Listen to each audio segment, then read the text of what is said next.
It's time to talk Chicago Bears. Such a pivotal season for everything going on in Chicago. Quarterback, coaches, and GMs. Did they get it right? What is the path forward? And are the Chicago Bears ready to compete? All that and more. Preseason football's here, by the way. Coming up on today's Peacock and Williamson. NFL analyst Brian Peacock and former NFL scout Matt Williamson bring you expert NFL analysis every day in less than 30 minutes. Get an inside look into the NFL on the field and in the front office. With elite breakdowns, next-level analysis, and in-depth information only for the real NFL fans. This is Peacock and Williamson, and it starts now.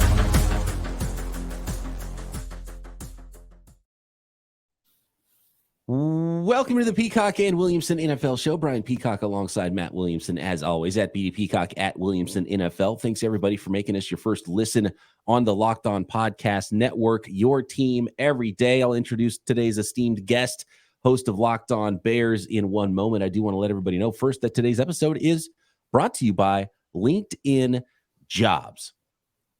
LinkedIn Jobs helps you find the qualified candidates you want to talk to faster. Post your job for free at linkedin.com/LockedOnNFL. That's linkedin.com/LockedOnNFL to post your job for free. Terms and conditions apply.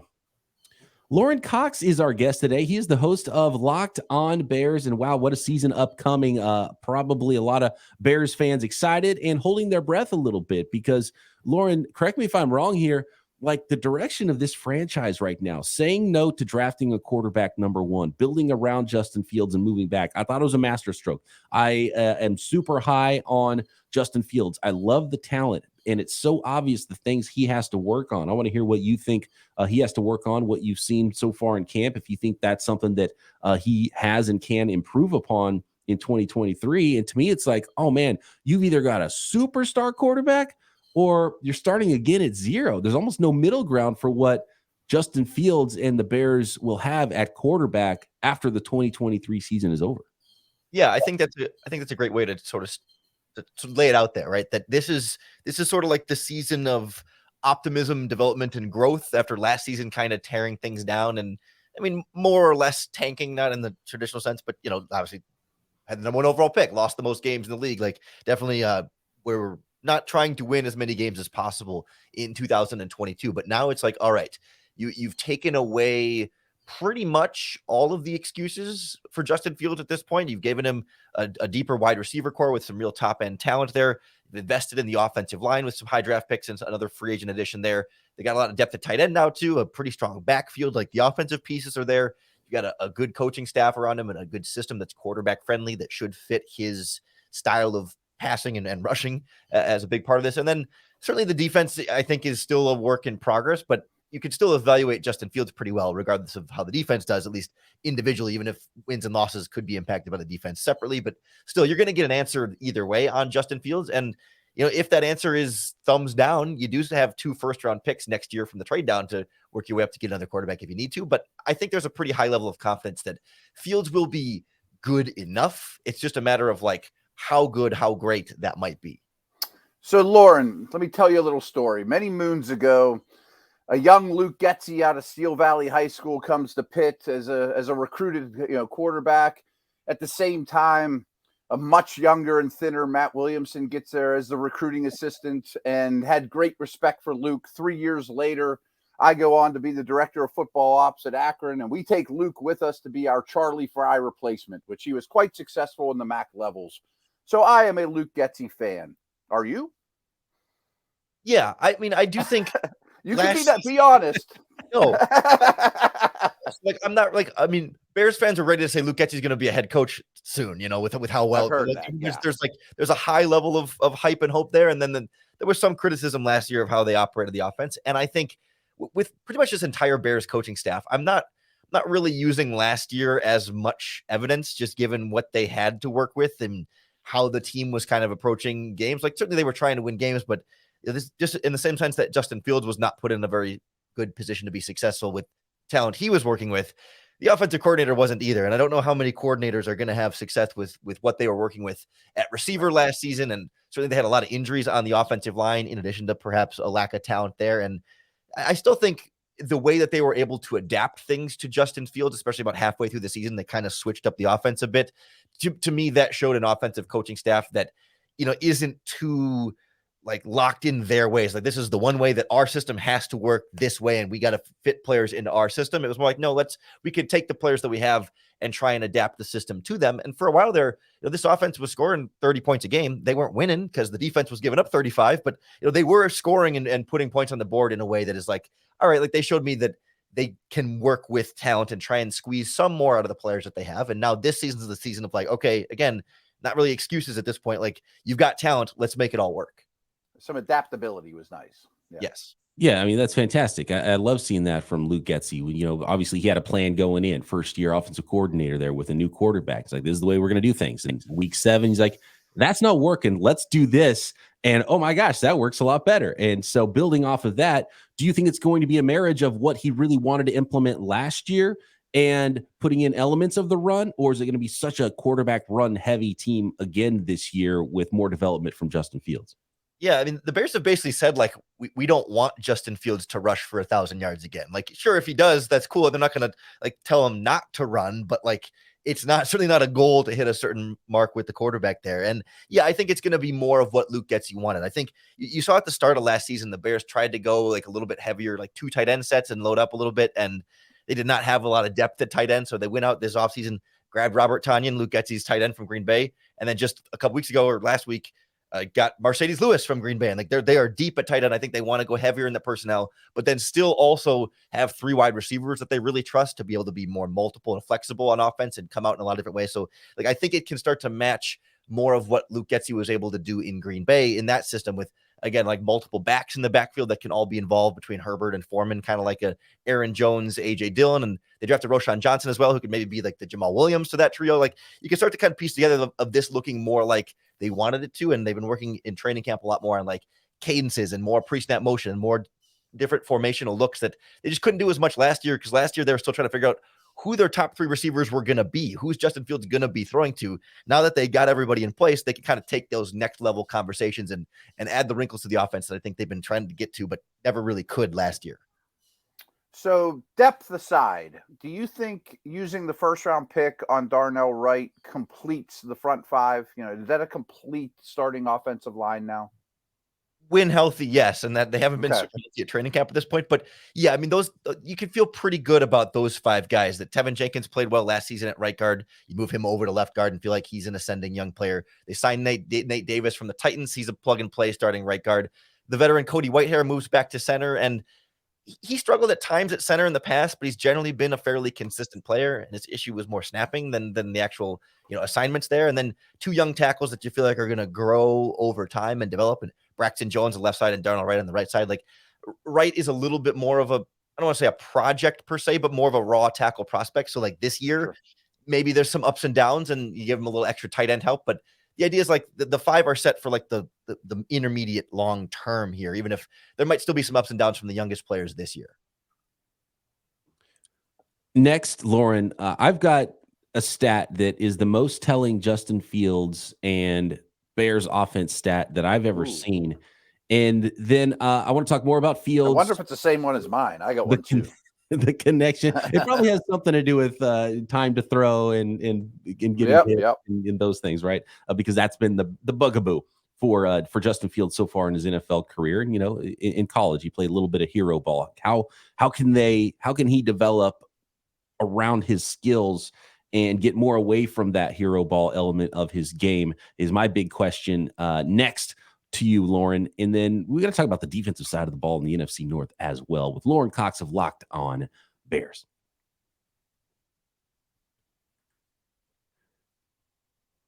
Today's episode of Peacock and Williamson is brought to you by LinkedIn Jobs. These days, every new potential hire feels like a high-stakes wager for your small business. You want to be 100% certain that you have access to the best qualified candidates available. That's why you have to check out LinkedIn Jobs. LinkedIn Jobs helps you find the right people for your team faster and for free. Super easy. And why not go to the place that already has all of the people you want to hire, right? I'm on LinkedIn. You're on LinkedIn. Everyone's on LinkedIn. Your future potential hirees are on LinkedIn. So you just go to your jobs profile, your LinkedIn profile, and you add your job to the purple hashtag hiring frame, and it spreads the word that you're hiring. Then use simple tools like screening questions that make it easy to focus on candidates with just the right skills and experience so you can quickly prioritize who you'd like to interview and eventually hire. It's why small businesses rate LinkedIn Jobs #1 in delivering quality hires versus leading competitors. LinkedIn Jobs helps you find the qualified candidates you want to talk to faster. Post your job for free at linkedin.com/lockedonnfl. That's linkedin.com/lockedonnfl to post your jobs for free. Terms and conditions apply.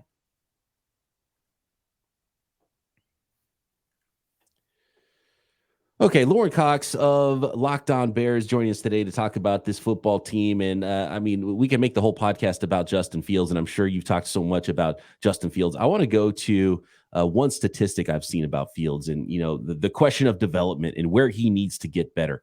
And this is a super interesting one. And I'm sure you've heard all the different stats that are in all different sort of ways to explain where his biggest weakness is. And you can blame the talent around him. You can blame the offensive line. But he clearly gets himself into trouble and needs to get rid of the ball quicker and from the pocket. So unless he's completely blind, it's the most obvious thing to work on. And I'm sure he's been working on it a lot, as you know, with his coaching staff. But here it is. Bears quarterback Justin Fields was contacted by a defender on 41.7% of dropbacks last year, the highest rate by far in the NFL. The next closest was Marcus Mariota at 32.1%. So almost 10% more than the next closest, the number 2 guy.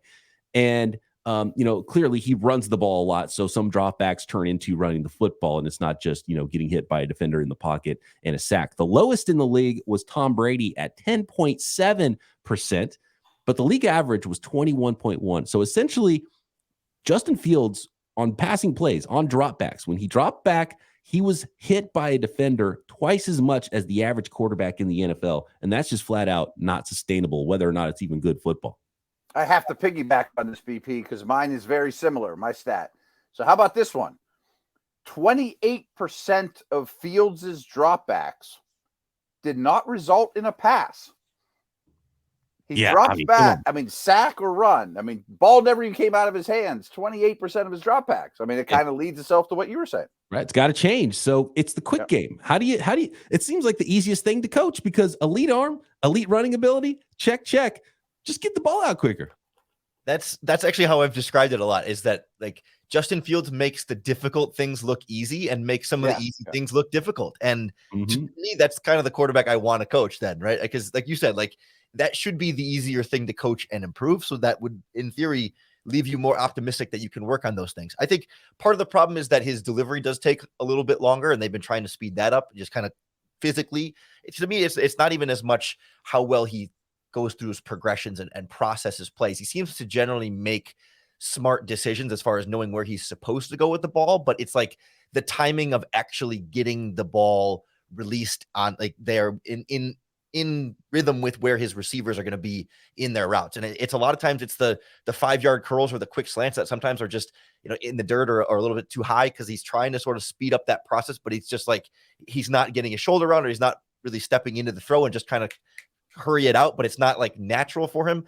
And like you guys were saying, like holding onto the ball too long is definitely part of that process, because I think he doesn't, especially with the receivers he had last year, the windows of when you can fire the ball in there, plus the amount of time it takes him to fire the ball in there, left those not always lining up perfectly, where you just have a slight time to hit the guy in the dig route. And if you can get it in there, you can. Otherwise you got to move on to the next thing. And moving on to the next thing was another guy was covered, and all of a sudden the pocket's collapsing and he's running out of it. Like, to some extent, extending plays is his greatest strength and his greatest weakness. And you don't want to limit his ability to do so in order to try and have him get rid of the ball quicker. But at the same time, like, he can't be holding it on too long and taking all these hits and these sacks as a result. And so it's a tricky game. And I think the Bears' theory is that better personnel will will reduce the plays when he's holding on to it too long in a negative way, but also still allow him to hold on to the ball longer when he still needs to and can make plays with his legs. Because a lot of times, like, those, contacted by a defender is not a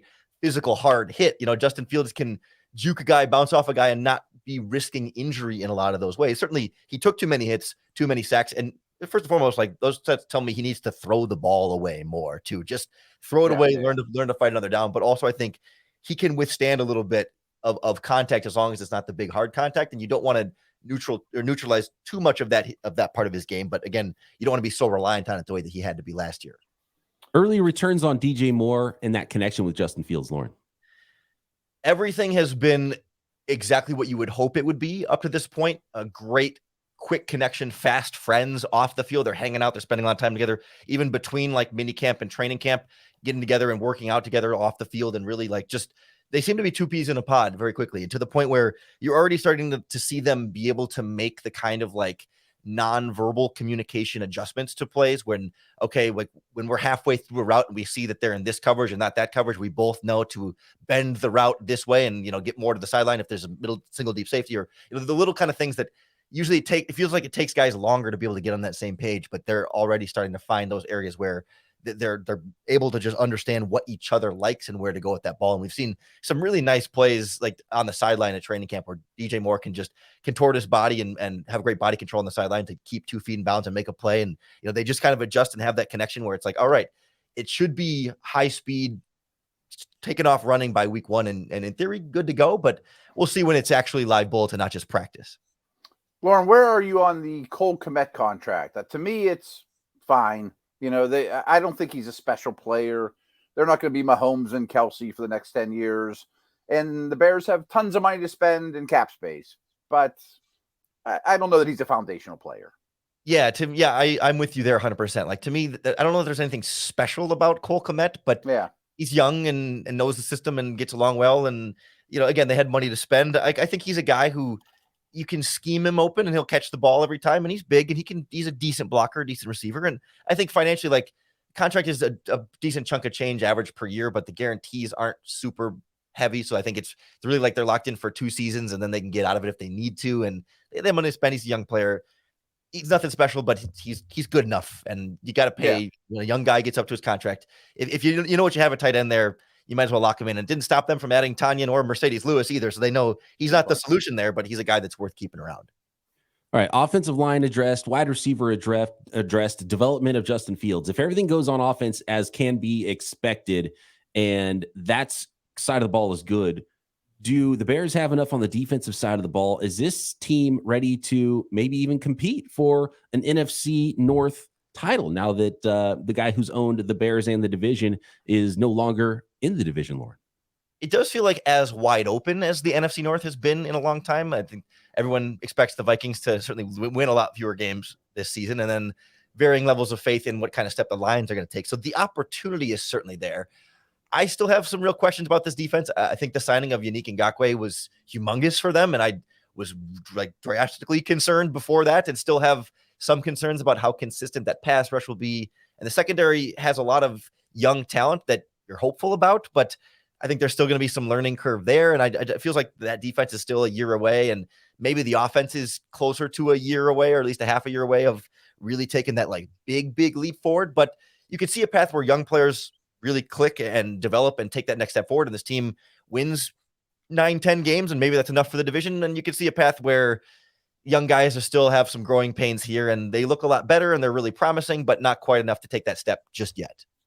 So I don't want to look too far ahead of the offseason, but hypothetical, Fields has what we'll call a successful year. Looks like he's going to be the guy. Well, they still have a ton of cap space. They got some picks. I mean, they're going to be in good shape. I hope, along the lines of the last question, they spend first-round pick, second-round pick, and 2 big free agent money deals on the defensive front. I would have wanted them to do that this season. Like, even after signing, you can't have everything, like you said before we hit record. Yeah, like Bears fans, after they signed Ngakoue, it's like, great, go sign Justin Houston too. Like, you still got just go sign, and then Houston, of course, signed right away. But like, Bears fans are ready to just keep signing more pass rushers. No, I'm with you there. Like next year's version of Javon Hargrave and next year's version of Jalen Carter. Exactly. Yeah. Like, the Bears GM said, we even after the draft, he's like, listen, there's still going to be holes on this roster. We can't fix everything all at once, but they're getting closer to it. And with 2 first-round picks and a bunch of cap space, and I think an extra second-round pick next year, but Bears fans want is Marvin Harrison Jr. from Ohio State to pair with DJ Fields. But yes, invest in the pass rush, invest in this defensive line. Ryan Poles, the GM, he doesn't like to go out and spend big. He was in on Hargrave and said, nah, I'll draw a line somewhere. He was in on Mike McGlinchey and then drew a line in the sand somewhere. Like, he had a price limit for all those free agents this year, and Tremaine Edmunds fell into the price range that they were comfortable with, so they signed big there. But everybody else was a lot lower on the financial spectrum there, and I think that's how they're going to approach it again next year too. Like, we're going to go after guys, but we're not just going to spend for the sake of spending. We're going to set a limit and try and be responsible with this money, and understand that we don't need to get this one guy to be the difference maker. Let's spread it out and build it as functional and responsible football team as possible. It's a fascinating team. Really quick on the way out, we need 2 predictions from you.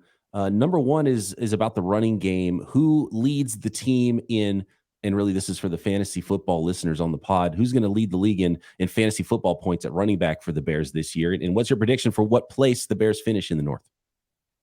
I think Khalil Herbert will be the leading rusher, but I think it's going to look a lot like if you look at Green Bay in 2021 when Luke Getsy was there, where Aaron Jones was the starter for the entire season and had 4 fewer yards than A.J. Dillon, the backup. Like, both guys it was 803 yards and 799 yards. And it was really a true 2-headed monster type backfield where fantasy-wise, they're both valuable fantasy players, but neither one is like that true 1,000-yard producer for this offense. And I think Fields may end up being the more productive fantasy rusher when it's all said and done. So I think that's going to be a fairly even split between those guys, barring some kind of injury. And as far as where the Bears finish in the NFC North, to me, they're a 7 or 8 win team. And, I think the Packers are probably a 7 or 8 win team. And I think the Vikings are probably a 7 or 8 win team. So yeah, I do too. Yeah. Is that 4th, 3rd, or 2nd? It's hard to put an exact spot on it, but I think you could easily see this coming down to Bears Packers week 18. Whoever wins that game is 2nd or 3rd in the division. Whoever loses that game is 3rd or 4th in the division.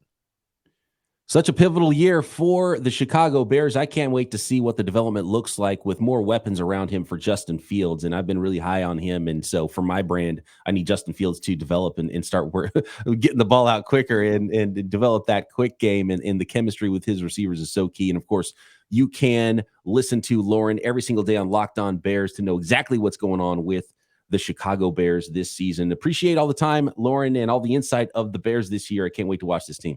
Thanks for having me. All right, next, we are going to break down a little bit of preseason football. Preseason week 1 is now here. Who are the standouts from Thursday night? Next.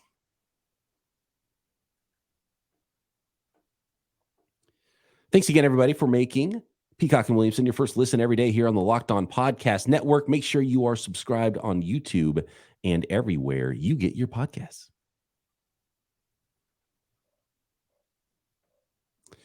Okay, Matt. Fantastic stuff there from Lauren Cox talking about the Chicago Bears. I can't wait. Do you think they're ready to compete? Like, this is such an interesting division. I want to get your thoughts on some standouts from Thursday night's preseason games, but just really quick, what are your predictions for the North? Where do you see the Bears in the mix? I'm similar with him in that those 3 teams are in that neighborhood in terms of win-losses. And I'm also not ready to just go in the deep end with the Lions going to walk away with this thing. I mean, we talked about yesterday, the Browns, the Lions, the Jets have never won anything in my lifetime. I think there's something for that. So, like, if you gave me the Lions or the field to win the division, I would definitely take the field, even if I only paid 50% of my investment, something like that. But I get the impression, BP, just with us talking every day, you're a bigger Bears believer for 2023 than I am. I think they have the potential to be trouble. And if Justin Fields enters that just terrorizing young star portion of his career that we've seen year 3 quarterbacks that have rough beginnings of their career and really figure it out and really take off. And they're following the blueprint, better on the offensive line, another year in the same offense with the same coordinator, add a true number 1 wide receiver. We've seen it with Josh Allen. We've seen it with Jalen Hurts. I really think that I wouldn't put money that he takes that leap that we saw from those guys, but that's what's set up for Justin Fields, and he's physically as talented as either one of those guys. And so I'm excited for that. And if that happens, everything else is just gravy. And you can, when a team arrives, they arrive really quickly, and it might be a little too early just because of some things we talked about on the defensive side of the ball. But if that's there for Justin Fields, then the offense could be awesome. Oh, I agree. It's straight up dominant, running, throwing the ball. And then it's up to the defense, and they've got a lot figured out in the back seven. The defensive line might not be there, but who knows? Maybe they got these extra picks, they got money, they could go trade for somebody at the deadline on the defensive line, that's right? true too. And this team could compete. So I think they could compete, but it all boils down to the quarterback. They could be one of the top 5 worst teams in the NFL too. Yeah, I hear what you're saying on that. They do have a lot of resources, and I don't want to see the quarterback. I'm worried there is something on the horizon with all these running quarterbacks that we might start to see some injuries pile up with those. And, Justin Fields has hit 41% of his dropbacks. He's not going to finish full seasons. No, in the NFL. Right. That is concerning. How about Tank Dell? First of all, I love the nickname Tank Dell because he's the smallest guy on the field, but then he plays like he's much bigger. And when you get camp reports on a player like Tank Dell, that he can't be covered, or, when it looks good at the Senior Bowl, it looks great, in shorts. Well, of course, because you're smaller and faster than everybody. Yeah. But when you get into real football and you start seeing him make some really good players look silly, he completely, I think he crossed over one of the Joneses on the Patriots defense. And it was actually on the interception thrown by, more on CJ Stroud in a second. It was the interception by Stroud, but the route that Dell ran, one of the Joneses, I think, fell over because he broke him off so well with a comeback. And, 5 catches, 65 yards, a touchdown. He looked electric out there. Yeah, it's a good guy to talk about. I mean, Stroud had some issues early on. I'm not going to look too much into that, but the Patriots pass rush was really fierce. I liked what Davis Mills did after that, but you're right. I mean, Dell, when they got Mechie. I like Nico Collins. I target him late in fantasy all the times, and he ran over a dude early on. So maybe they have a legit receiving core, and it's been a while. And I think Dell, I don't know if Dell can be a Wes Welker, slot machine in terms of targets per year, but I think he'll fit in well with the mixture they have. And he was very impressive. And yeah, we can't gloss over the fact that John Mechie, what he battled, and to come back and be on the field now and playing football, that's a fantastic story. Yeah, it is. And maybe Robert Woods is the adult in the room in there, brings all these young guys along. But watching CJ Stroud, Keon White was a player for the Patriots last night too. I don't know why he fell as long as he did in the draft. He was really impressive. I'm not worried about the Patriots defensively, even if Bill O'Brien figures that thing out on offense for the Patriots. We might be talking about a team again. And who am I, honestly, to challenge Bill Belichick? And I haven't spent a second at Patriot camp, but I would have played Mac Jones. Is Mac Jones out of the woods? Is he a star all of a sudden? I would have played Mac Jones. I think it's telling. They gave him the veteran, he's the true number one, no question starter treatment because they didn't play him. Because we had heard of this offseason, and Bailey Zappi was 12 of 14 passing in this game. There weren't not a lot of big throws, 5.6 average. But there was talk that, maybe Belichick likes Zappi even more than Mac Jones, and they might move on from him. But that, it's not like it's not like there's a competition going on in New England. I hear, yeah, you're right. One guy got the day off, and the other one, right. It was a tough one for Stroud. Four attempts. He was sacked once, loss of 15 yards, and then the interception. It was like, okay, here's your first action just for a little. This is what it looks like. Okay, take him back out again. And Davis Mills looked like a veteran, and it's like, okay, CJ Stroud's got a couple more preseason games, and if he's looking like that, you might not want to throw him out there. You might want to go with the veteran to start the season. So that is something to monitor, even though I fully expect it to be Stroud. I do too. And this isn't like, oh no, he just lost a job last night. He played 2 series or something. But threw a bad pick and took a sack that could have been a throwaway or should have seen it coming, and then he kind of kept going backwards and turned it into a bigger sack. But it's step one. The late game Thursday, it was the Vikings and the Seahawks. Anything stand out to you there? A couple things. Owe Mafe and Derek Hall were terrors off the edge for Seattle. So that's exactly what we're going to see from a second-year dude that kind of struggled as a rookie and a second-round pick. Charbonnet and Smith-Njigba both made plays and were featured a little bit too. So some of these high draft picks that they've used lately showed up well. Ty Chandler kind of ruled the day from Minnesota, but I don't put a whole lot of stock into running backs that get a ton of carries in the preseason and take advantage of it. That's fine. He's probably the number 2 behind Madison right now. I do like Ty Chandler, and he's someone I'm drafting late in my fantasy leagues because of the attrition that happens in the NFL. But it's also not a good sign if you're a running back running the ball a whole bunch of times. If you're getting double-digit carries in the first preseason game, the team's probably just trying to get a look at you. And if you were a huge part of the plans, you probably wouldn't touch the ball that much. Right. The other note was Jordan Addison made a heck of a catch. And I know it's preseason, but I don't have any idea why he wouldn't review that. It looked like he got his feet in, and they just went, okay, they called it out of bounds. So whatever, There were also a couple kickoffs into the end zone in both these games. Remember yesterday, I'm like, I'm going to pull my hair out of don't kick it. Boom, bang it away, kick it right out of the end zone. All right, we learned a lot there. Good. And we're going to learn about the new kickoff rules too, right? Like the fair catch inside the 5. Is that what it is? I should know that. I don't know what yard line it is, but then it's the same as a touchback. Anyway, there we go. Preseason football. That's about as much as we can give you in detail on preseason football games right now. There's going to be a lot more standouts, though, this weekend, and we'll have more for you on Monday. All the standout players from preseason week 1, more guests, previewing teams around the league, getting you ready for the 2023 NFL season. Thanks for making us your first listen right here. Peacock and Williamson.